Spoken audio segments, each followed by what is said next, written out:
नमस्कार। स्वागत है आपका भक्ति और कथाएं चैनल पर। आप सभी को नवरात्रि की हार्दिक शुभकामनाएं।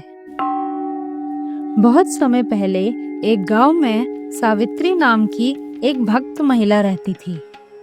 वह पूरे साल थोड़ा थोड़ा अनाज बचा कर रखती ताकि नवरात्रि की नवमी पर कन्या पूजन कर सके।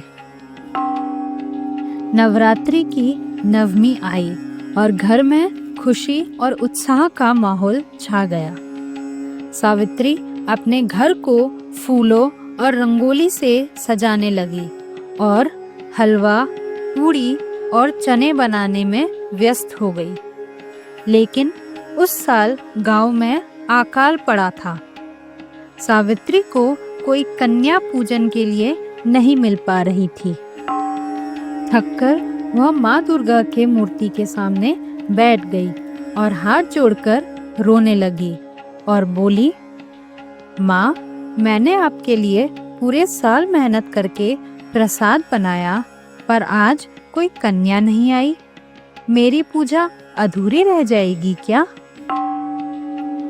इतना कहते ही दरवाजे पर हल्की दस्तक हुई। सावित्री बाहर गई और देखा 9 छोटी छोटी कन्याएं और एक छोटा सा बालक खड़े थे। सबके चेहरे पर मुस्कान और हल्की चमक थी। सावित्री बहुत खुश हुई। उसने उनके पैर धोए, आसन पर बैठाया और भोजन कराया। कन्या हंसते हंसते भोजन करने लगी। भोजन के बाद जब सावित्री ने हाथ जोड़कर प्रणाम किया तो अचानक से 9 कन्या देवी दुर्गा के 9 रूपों में बदल गई और वह छोटा बालक भैरव के रूप में खड़ा था। माँ दुर्गा ने मुस्कुराकर कहा, सावित्री, तुम्हारी सच्ची श्रद्धा से मैं प्रसन्न हुई। आज से तुम्हारे घर में कभी अन्न और सुख समृद्धि की कमी नहीं होगी। इतना कहकर माँ अदृश्य हो गई। सावित्री की आंखों से आंसू बह निकले, लेकिन उसके मन में माँ की कृपा का विश्वास भर गया।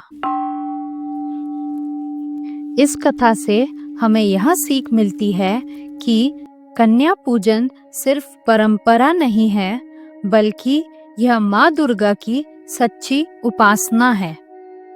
जब भक्ति सच्ची होती है तो माँ स्वयं अपने भक्तों को आशीर्वाद देती है।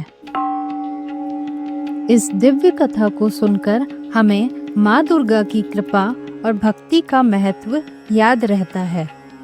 अगर आपको यह कहानी अच्छी लगी हो तो भक्ति और कथाएं चैनल को सब्सक्राइब करें, वीडियो को लाइक करें और शेयर करें और माँ दुर्गा की कृपा सब पर बनी रहे। जय माता दी।